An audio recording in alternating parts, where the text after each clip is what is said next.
We are live. Happy Monday.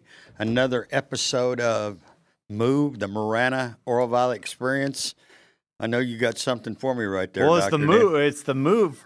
It came across my calendar as the Move podcast. I was pretty excited. I was on Lance Armstrong's Move podcast. Imagine my disappointment when I showed up this morning and it was you. Here we are again. Yes, here we are again. Thank you for that, Dan. Way to start keeping it real. I don't know how many times is this, 3 or 4? Yeah, we've done a few. It's always fun. Yeah, Kind of meander off into the weeds, which is fun. Right? Yeah, that's real good. Last time I saw you was a couple of weeks ago, and I definitely want to start there. I guess I was holding up the line at the buffet. Yeah, at the patch. Could be any event. Yeah, who knows? Could be any event. We were just talking just as we came in. 6 years ago, basically, 6 years in July, you accepted this job, and we're so thankful as a community that you did. But it was right at almost the outset of COVID, because COVID kind of happened, if I remember correctly, like March, April is when the stuff March started of happening. 2020. So funny enough, when I went through the interview process for the superintendency Marana, that took place in February. I was down here in March visiting the district, meeting with some of the community leaders, just kind of getting a feel as we started the transition. That was on a Friday.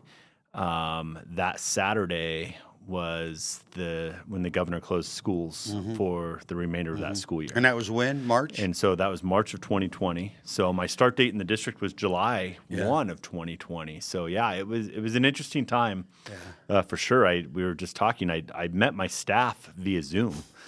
My big welcome was a Zoom event. So. That's 2,000 people on his. Yeah. Well, I don't. That's maybe not what you refer to as staff, but there's 2,000 people. 2,000 people, and you're well, those are little bitty big dots. Introduction, and nobody's laughing at your jokes because everybody's on mute, so you don't know how it's going.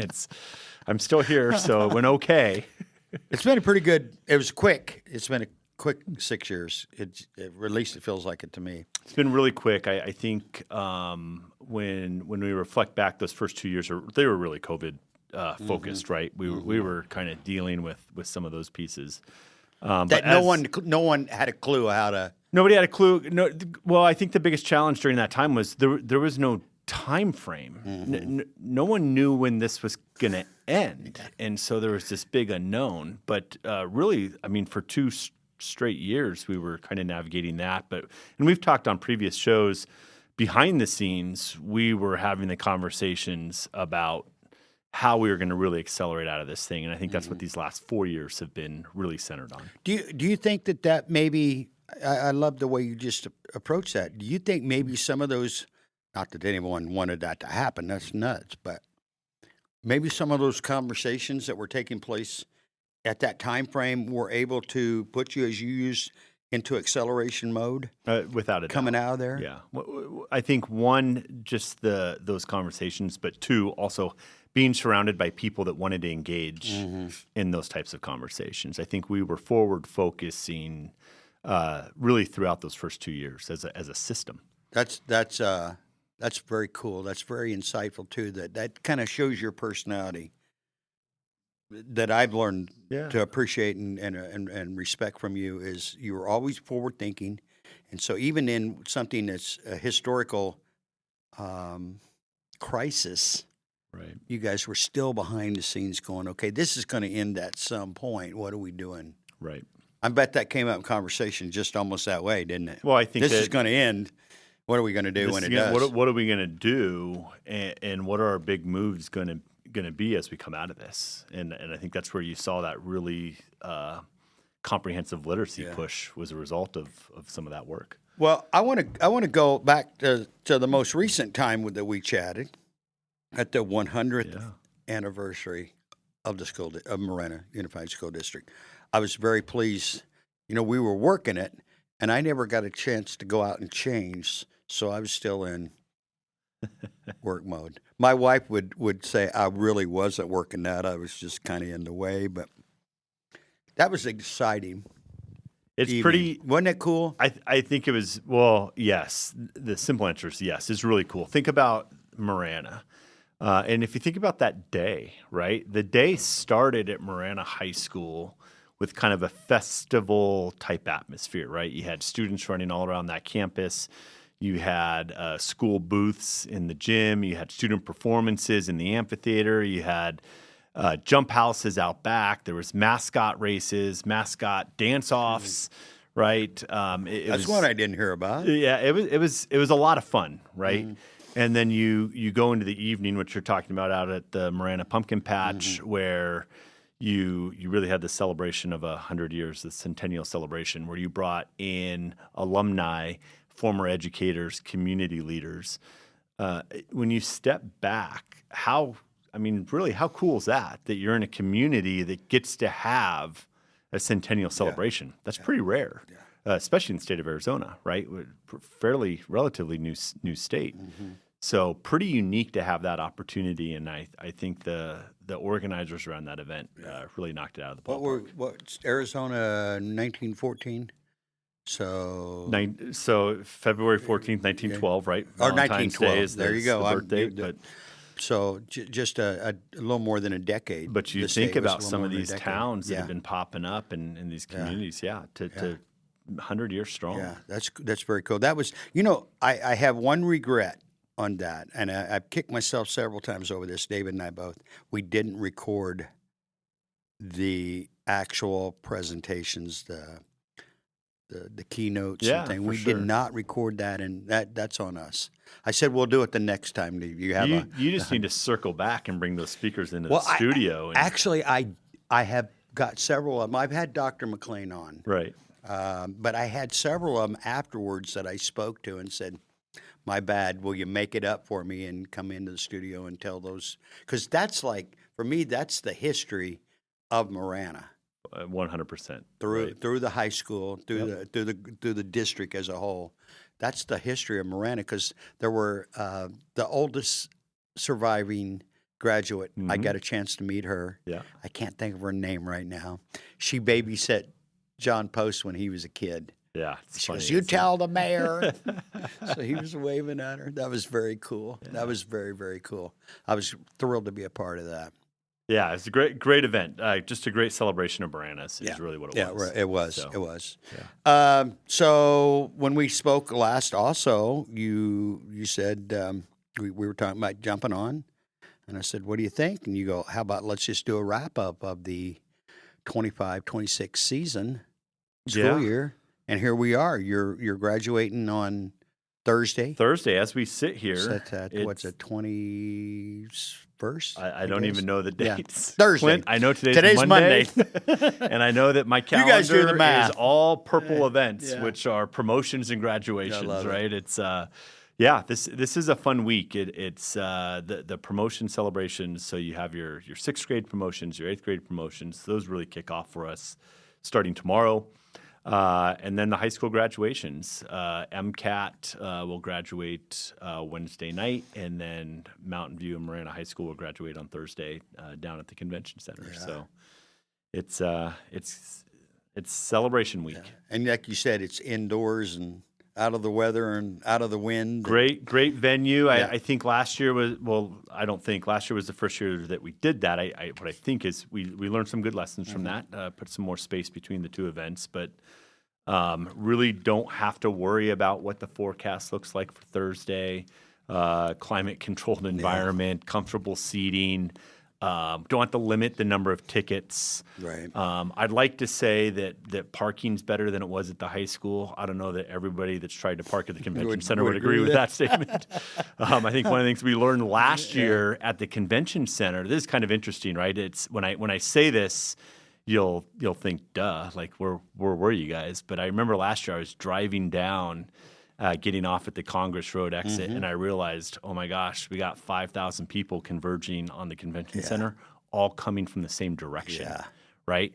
So if you think about when the convention center sold out, you have people are coming from all parts of the town, right? Yeah. So the traffic's not as bad. This wasn't the case. So we got smarter this year. We gave people a lot of different alternative routes to get in. So that was a lesson learned. But it was a great venue. Like I said, the convention center's treated us well. It's a great place to enjoy really a formal, dignified ceremony. You know, when I heard you were doing that last year, it was one of those duh moments for me too, because we've had May in Arizona, for anyone that maybe isn't here, can be May can be dicey anywhere, but I mean, you get snow in some parts of the country. Yeah. I was in Idaho last couple of weeks ago, and every mountain range to the east was just covered. Not just like a little cap. I'm talking about it. It was just, and our daughter said, well, it snowed in the mountains like last week. That was early May. But it can be unpredictable. I remember a few years ago, we were talking a few minutes ago at Ironwood Ridge in Oro Valley. It was insane. They got rain. That was the night before our ceremony. So exactly. Obviously we were in panic mode. Now, I mean, everybody has a kind of a plan B ready, but it is a plan B. Yeah. And by the name of that, people aren't going to be real happy with that. Yeah, a lot of people weren't. So we're hopeful. We were hoping we weren't going to go to that, and I think we've landed on a really good venue that allows us to comfortably celebrate the achievements of our students and not have to limit the number of tickets. Because that was the other problem with you. We've outgrown our facilities. Two tickets or four, whatever the number was per student. A lot of these kids have large families of people that are supportive of them throughout. Who do you leave out? And don't you think maybe doing it there too? It's big. It's out of the norm. Maybe that adds just a little more juice to it. Then I think there's marching through. No offense, but marching through your football field or somewhere that everybody's so familiar with. There's a feeling of nostalgia that goes with graduating on your football field. That's undeniable. Yeah. But there's also a feeling of awe that goes with being in really a nice facility like the convention center. Yeah. So that's a good way to frame it. Yeah. There's some nostalgia on one end. Yeah.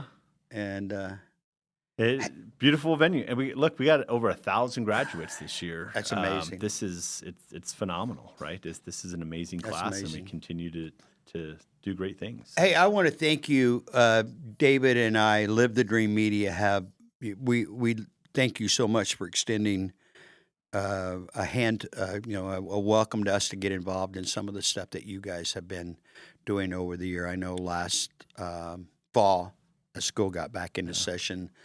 It seemed like we were at the Highlands every other week for something,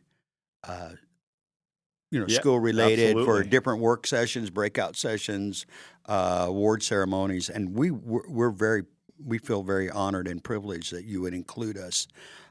We met some wonderful people, primarily educators, but we did meet other family members, board members, etc. But that was very powerful, and the people you centered us up with was really.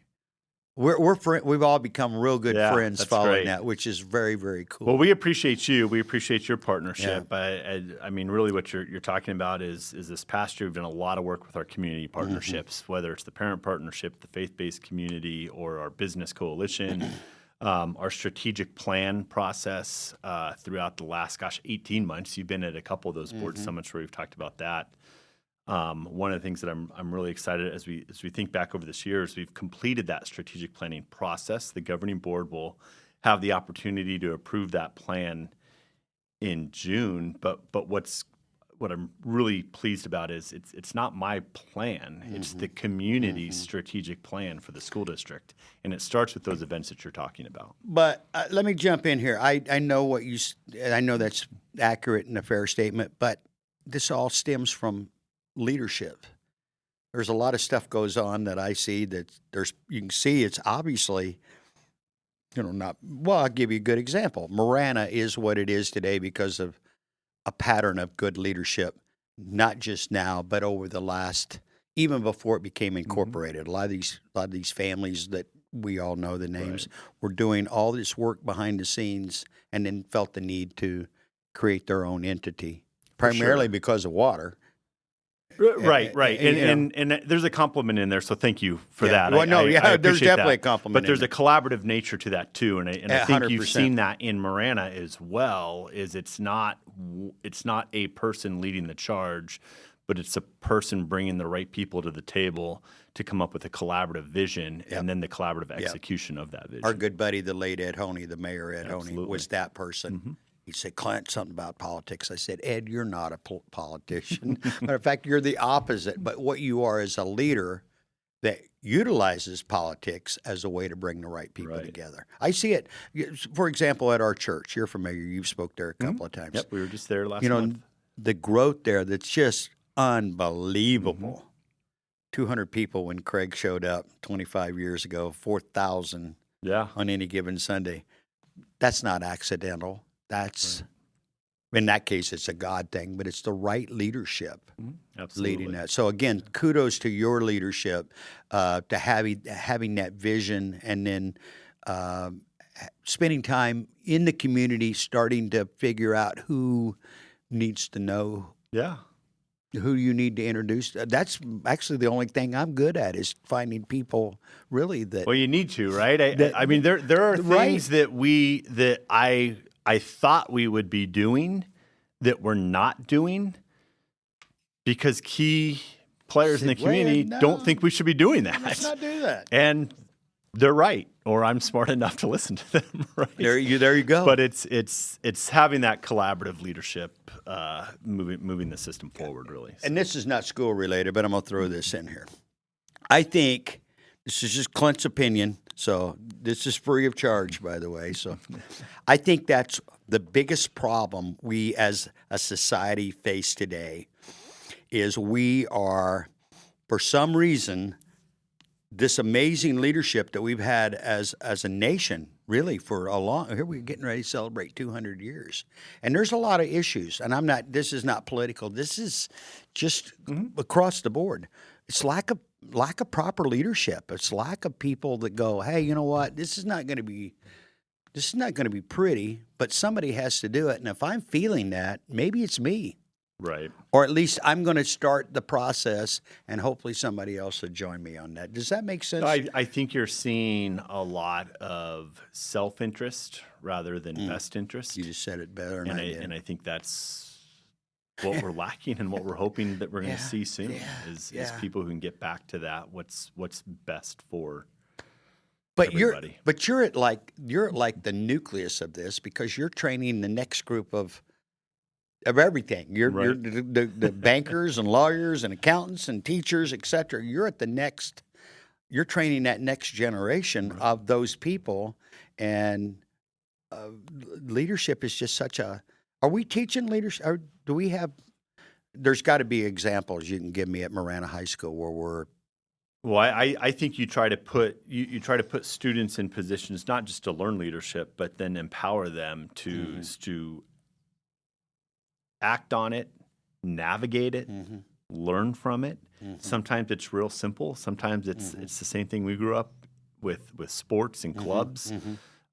Sometimes it's within a classroom, having students engage in a critical debate that really gets them to think deeply, challenge their own beliefs, but then communicate those beliefs, but do it in a way that's in a debate format that's advancing the conversation, I love that. not shutting it down. I love that, what you said. And so I think you see that there's not a class called leadership, but it's how is that embedded in what we do. Right. Great. Because you know what? I've been testing this. I'm going to test this question on you. I've been talking to a lot of great leaders, and I'm going to set you up. I've got 100% response to what I just said. It feels like a lot of pressure. And I've talked to some great leaders about this, and I've got a few, and then I honestly don't think that, because if we could, you said there's no class. Well, I don't think there's a need for a class, and here's why. I don't think there's necessarily a formula for leadership, or we would teach it, right? Right. You do this and you do that, and then you're going to get. And so, in other words, we can't teach leadership, but leadership can be learned, and you can provide the tools necessary to great leaders, right? Because leaders almost rise up on their own. I think leadership. Does that make sense? Leadership is learned, and I think what what's important is to learn about leaders, but you're not trying to mimic those Exactly. leaders. Because the success of those leaders is based off of a specific set of skills that are inherent to that individual person, based off of experiences that are singular to that person. So you learn from them, but you still have to apply those lessons to your own skills, your own experiences to develop your own leadership style, said. right? That's beautifully said. And so exposing students to those examples, but also reminding them that your job is to now ingrain that into your own skills and experiences, right? And then you talk about the Marana Unified School District. I mean, the vision statement for the district is learners today, leaders tomorrow, and it's inherent in what we're trying to do with our students. I love that. Say it again. Learners today, leaders tomorrow. I love that. Because when I'm like, let's say I'm Googling something, or I'm using Claude instead of Google most of the time. I have a good relationship with Gemini. Yeah. Okay. So we understand. I spent a lot of time with Claude in my case. I use it's just what I'm most comfortable with. But I forgot what I was going to say. Oh no! I always when I put my prompt in, it's always tell me about a success story. I'm blank. Because you know what? If I'm reading, let's say Sam Walton's autobiography, which I've read his books and others, but I want the success story because in that success story, I'm going to see failure on the way to success. And like you say, I have to then go, okay, how does that apply to what I'm doing? Right. It's not the same. I'm not having I'd forgotten this from one of the books, or actually probably both of them. His original store was a Ben Franklin. Remember Ben Franklin's? Oh yeah. It had Five and Dime. Yep. And it was in Bentonville, if I recall correctly, and he had a lease on it, and he just built this thing up to this behemoth. It was just amazing. This is early 50s. But the guy that owned the building wouldn't renew the lease. He saw how successful it was, and so he's going to give it to his kid. He did pay him some money, $50,000 if I remember correctly.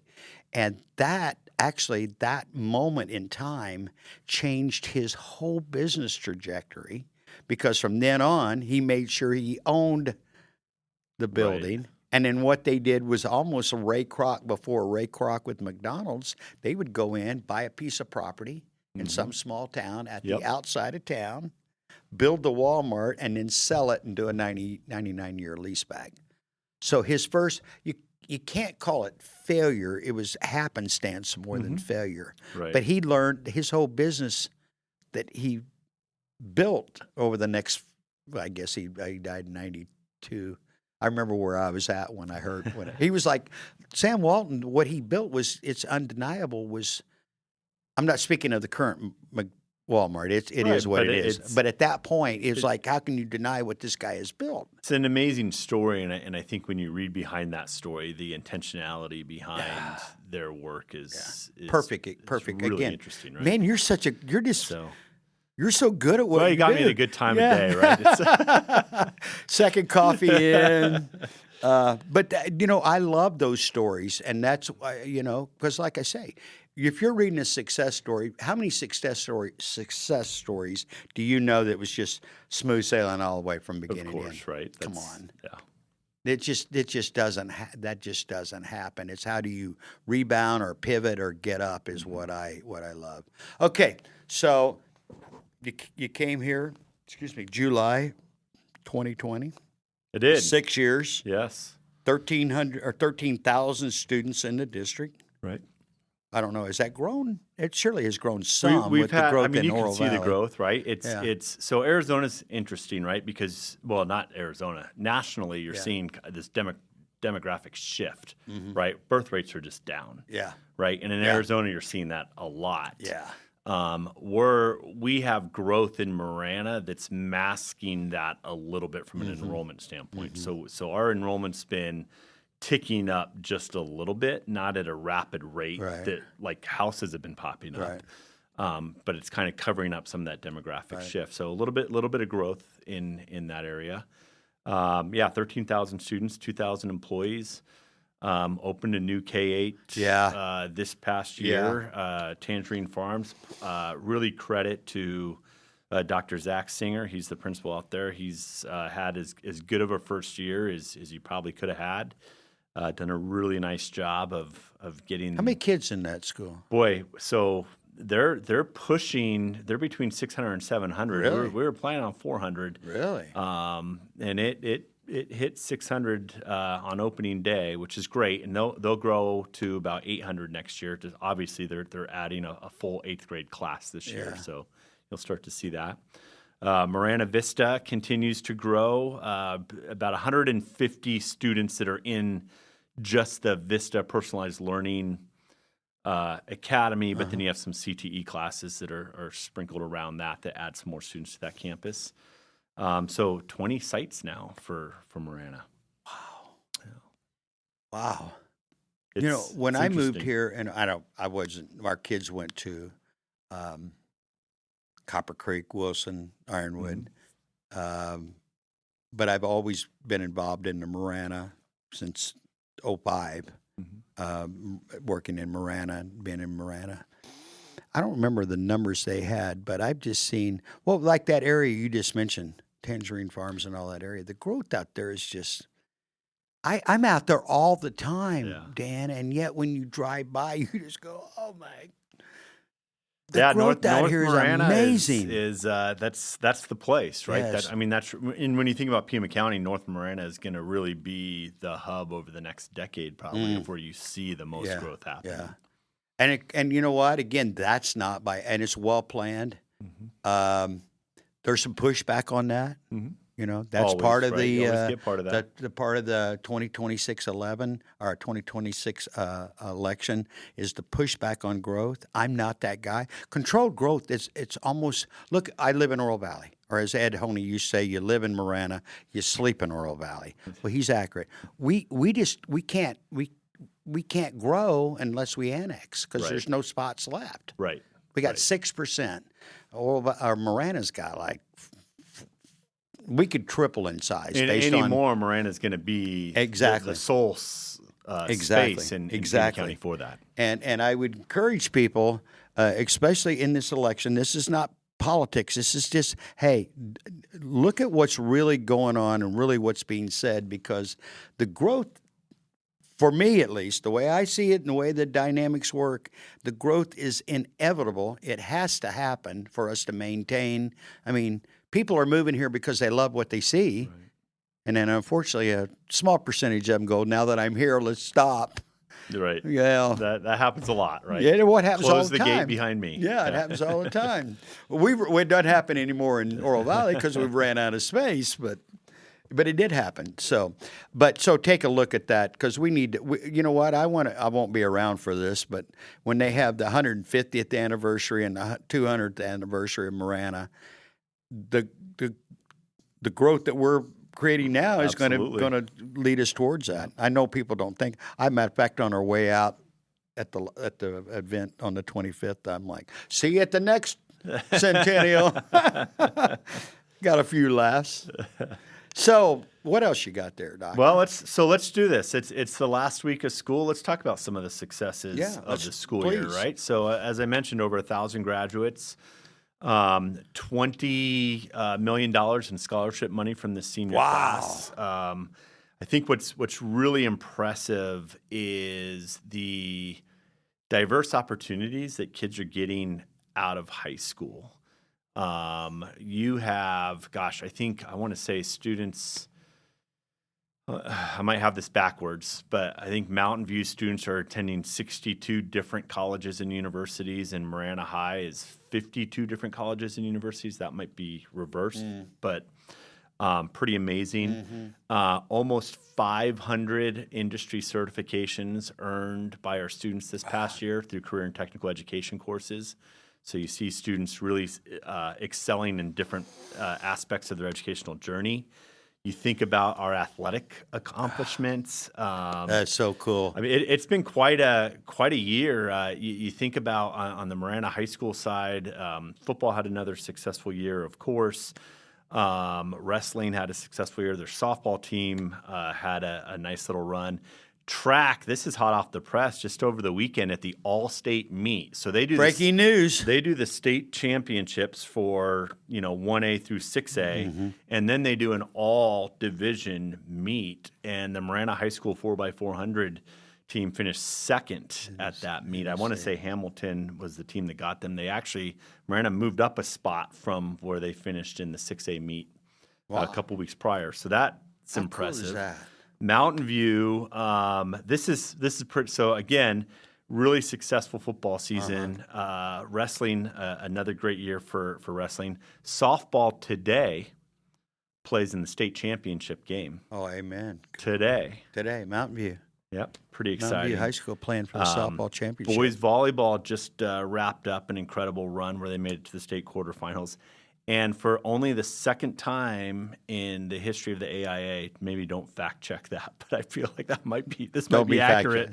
An unseeded singles or double team won the state championship, and it was the boys tennis doubles team. Is that right? Won the state championship. How unseeded cool is that? Going into and tennis is a lot of times it's the haves and have-nots. Yeah. So to have an unseeded team make a run and win the state cool championship. So pretty amazing. Yes. I think about the superior ratings that our students achieved in drama performances, choir performance, and band performances throughout the year. Just an amazing year for our kids. We're excited to celebrate all those things this week. You know what? I can see the excitement on your face as you're you going. should. Yeah, that is so cool. You know what's fun is we have these my team, my senior staff, right? My assistant superintendents. We have a text string. So what'll inevitably will happen over the weekend is we start getting these updates, right? And we start blowing it up. And so, in fact, when the two gentlemen from Mountain View won the state championship, I went on Monday and just, hey, congratulations, tell me a story. And I got to show you, we were talking about you all weekend. Here's the text string from all the assistant superintendents.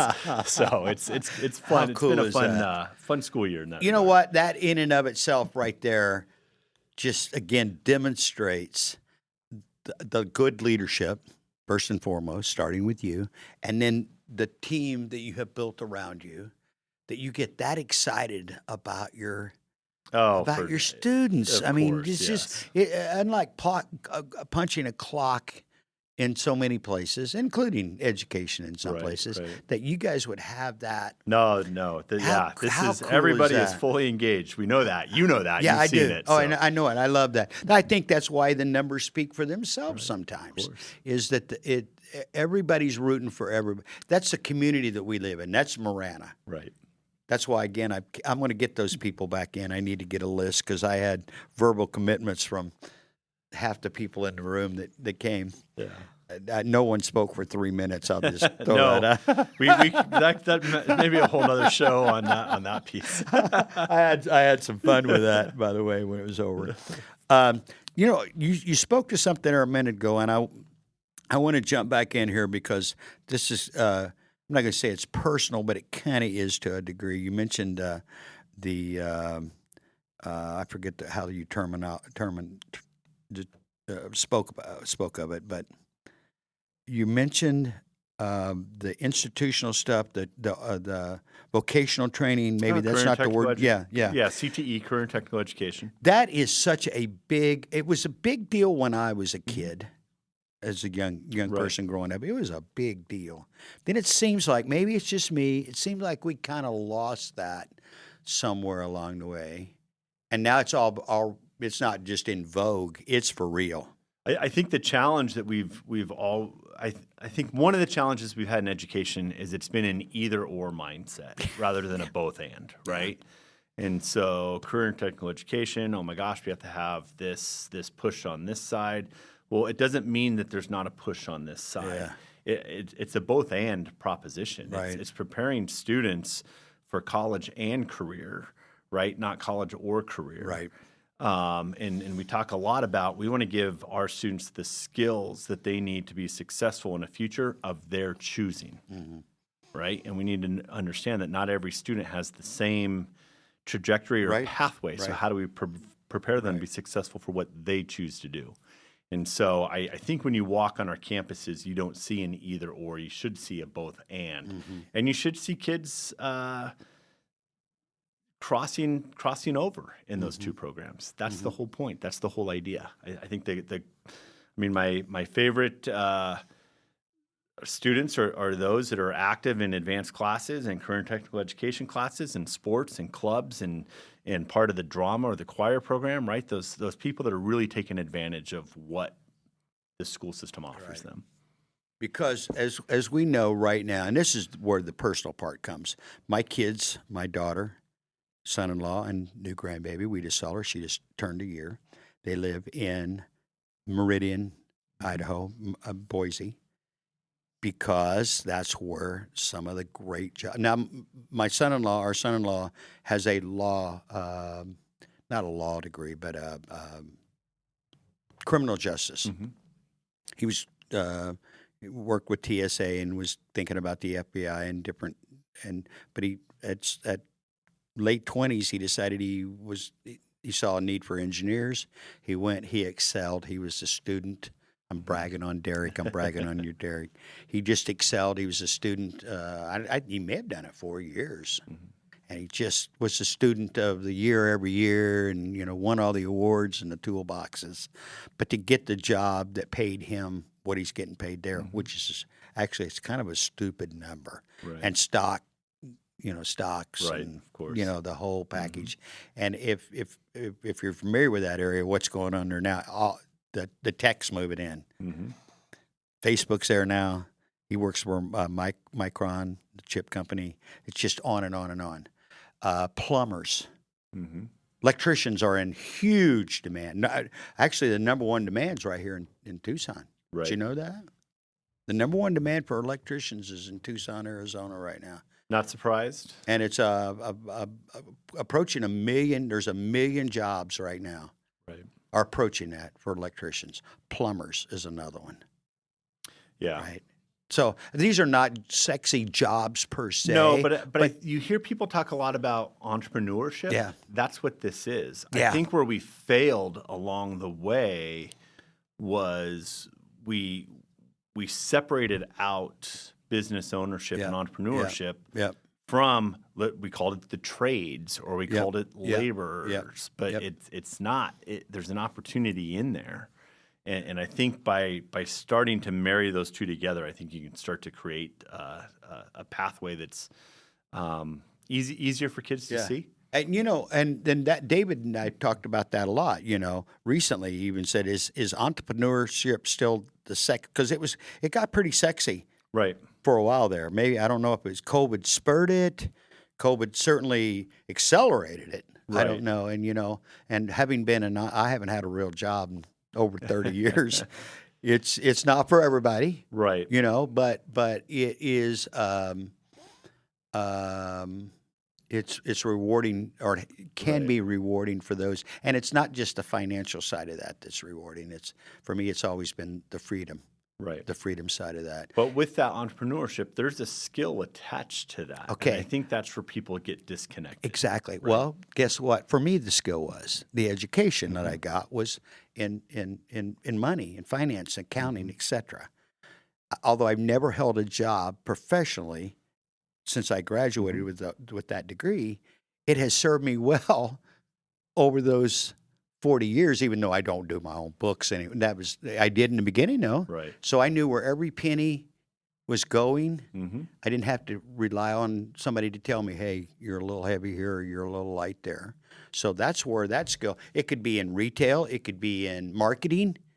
There's a lot of things you can do that can, right? Absolutely. That can lead you back to. But for the record, I don't encourage most people to do entrepreneurship because there's some scary moments in there. There can be. If you're going to do it, right? if you're going to do it, make sure you've got a job while you're doing it. Yeah. Right. Well, you're creating a safety net, right? Yeah. Don't do what I did. Yeah. Don't do what I did. Come home with my wife. I've told you this story. She's pregnant with our second child, the one I just referred to, and I quit my job today. There was a lot more. I knew exactly where I was going and what I was doing, but there were some scary moments there. Yeah. It worked out okay. But so now, do we teach in Marana High School? Do we have? I think what we're trying to work is how do we start to blend some of the, so let's use some of the traditional Okay. terms, right? Like construction trades. Perfect How do we example. blend construction trades with our business program? Perfect example. Because they'll go together, right? So starting to 100%. really rethink that. The other thing that we've done that this is maybe runs more parallel to this conversation, but with our business coalition, which I mentioned earlier, we have a group of business leaders throughout the community that we've been meeting with and running our CTE program guides. These are our syllabus. What's missing from these syllabus? What are the skills in your field that we're not teaching so that we can get those in, right? And that's actually where one of the conversations around marrying this idea of business and entrepreneurship with things like construction trades, things like you get into our HVAC programs, our welding programs, things like that. Yeah, So, that's another biggie. yeah. You know, you look at my buddy Pete Van Bogart, PVV. You know what I'm talking about there on? Yep. Met him. You know where he was at? He was a welding instructor at Pima College when I met him, and he would talk about what he was going to do and how he was going to do it. And he built that building in his other facility, which he still has, right? And he put it together like an erector set. All right. How cool is that? Yeah. And then he's got all these great jobs, and he's just killing it up there, and all these jobs. So I'm encouraging you and the MUSD and all. Let's create some real legit entrepreneurs out of this and business owners, so some of our kids can stay here rather than leave, right? For sure, because 100%. Tucson, when you Right. look at what the average, what the medium income there, a family can't survive on that. Right. I just can't. Marana's not in that boat. Oral Valley's not in that boat, but we're an exception up here. I mean, There's an opportunity to create an economy where our kids can stay. They can grow up here, stay here, retire here. Exactly. So. Hey, one thing real quick that before it keeps circling through my mind here that I think I know you guys have started something, and I'm really excited about this. And this is kind of something that's David and I would say it's our jam. But you guys are creating your own in-house sports network or sports.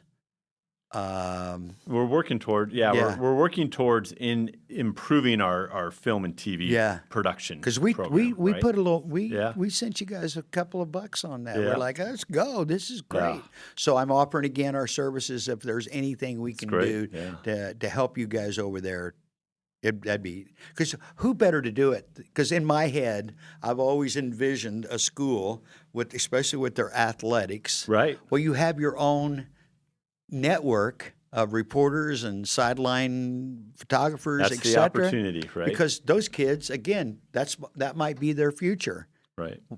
Why not give them that opportunity while they're going to school? So, it's one of our programs that we're in a growth mode with.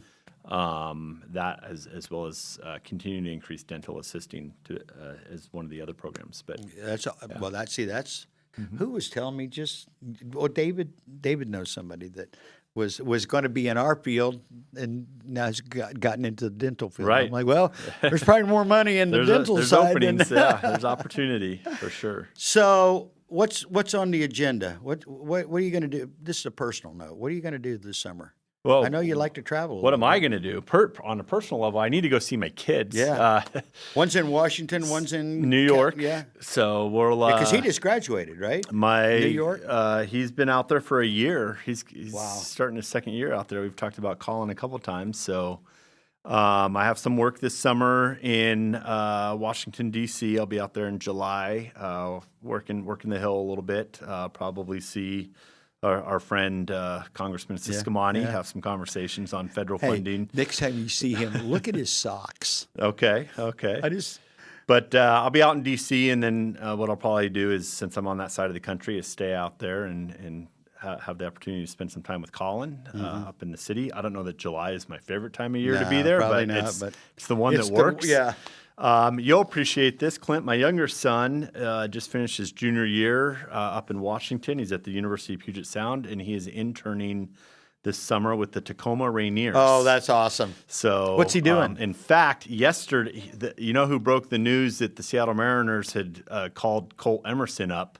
Was my son, who so said, he's doing some PR. Or so he's working in their sales department, but he Okay. sent me a text. He goes, "Hey, I just want to give you a heads up. yeah. I just saw him walk out of the manager's office and call How his parents. cool is that? He's in the lineup tonight over in Seattle." That is amazing. So I he's love doing it. that. So we'll try to get up there for a few days, spend some time with him. You know, we're at this. Well, now that we got a connection there, there you go. I used to right? travel to that part of the world. It's I a shared great, that great with you spot. a I've seen a lot. couple of games already this year. This is a fun time, and you know this, for my wife and I, with both boys off doing their things and being really intentional about us getting up to spend time with them where they are, while also making sure that we find that time of year where we all come together as a family and stay connected. You know, now that your kids are grown, mine are both in their early 30s, but still, and yours are in their early 20s, but it's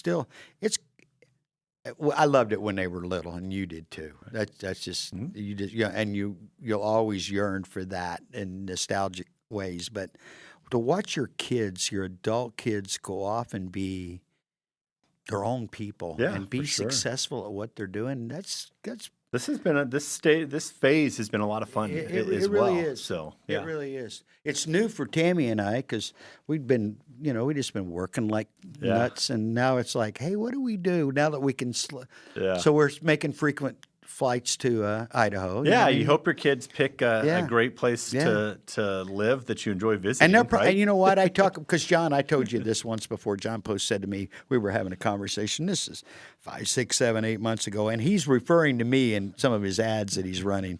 You know, I have a friend, and his kids moved away, and what he said to me is, where are they at? And I told him, and he goes, you got to fix that. And I'm like, well, I need your help. Right. I need good paying jobs in the community to do that. Right. You know, and they're probably never, honestly, I see what they're doing. I hope they're not listening. They don't listen to the show.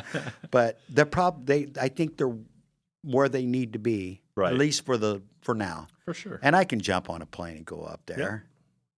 It's like, well, we just talked about this phase. It's also that phase for them. So, and it's a good phase for Tammy and I because we don't travel like we used to. I mean, as far as easy way to do, it's way more convenient the way we do it. But I'm getting old. Right. Yeah. You know, when you're young, you just go and you get home like I think I need to take the next 3 or 4 days off to recuperate.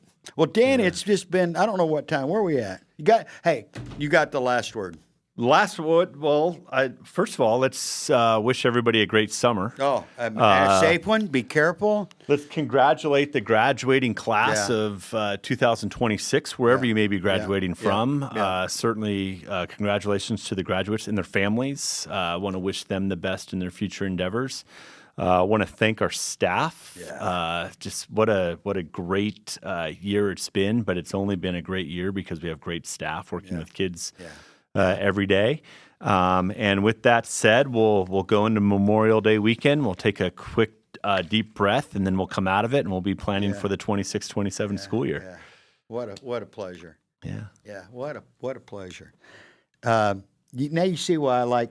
You know what? You're just one of the coolest. I'll just say it that way. Oh, it's nice. You're of one you of to the coolest say. people I know. You really are. I enjoy. Sounds like you need to get out of the studio more. No, that's not true. You know what? You see my posts from time to time. Here's one of my favorite people. Here's one of my favorite people. And people will ask me, they're like, well, how many favorite people you got, Clint? And I'm like, well, probably about 100. Yeah, I mean, you had to cut some of them out. They don't make the social media post. I've got so many now that I'm just like, well, I'll get around to them maybe. You know, but Ed and I talked about this a lot. I mentioned Ed a lot. I miss him a lot. He was such a good guy, especially when it came to Marana and introducing people to introduced me to so many. Really, Right. I think he probably introduced us Probably, I'm sure. at some point. If not, he referenced you to the point of, I've said this often. Your network is your net worth. 100%. Yeah, You know, that's the people absolutely you know true. and the people you get to do life with are that's blessed beyond measure. Do you feel that way? Absolutely, 100%. Just Yeah. with my family and the kids and the people I get to do life with. So, okay, enough about all that. Congratulations to everybody. You Another just school year in mentioned. the books. Yeah, Yep. another one in the books. How long you been doing this? A long time, yeah. I mean, we're coming up on 30 years of, You started when you were like in your teens. That's then, what I like guess. to think, right? It's my hairline says otherwise. But. Yeah, tell me about I keep somebody, I wear hats most of the time, and I was out somewhere. I'd go wear them at church, and someone went, that's not a good look. And I'm like, it's the only one I got. Right. Hey, Shay, thanks again. Welcome back. Thank you, Dan. Congratulations to all of our graduates, no matter where you're at, and congratulations to all of our teachers.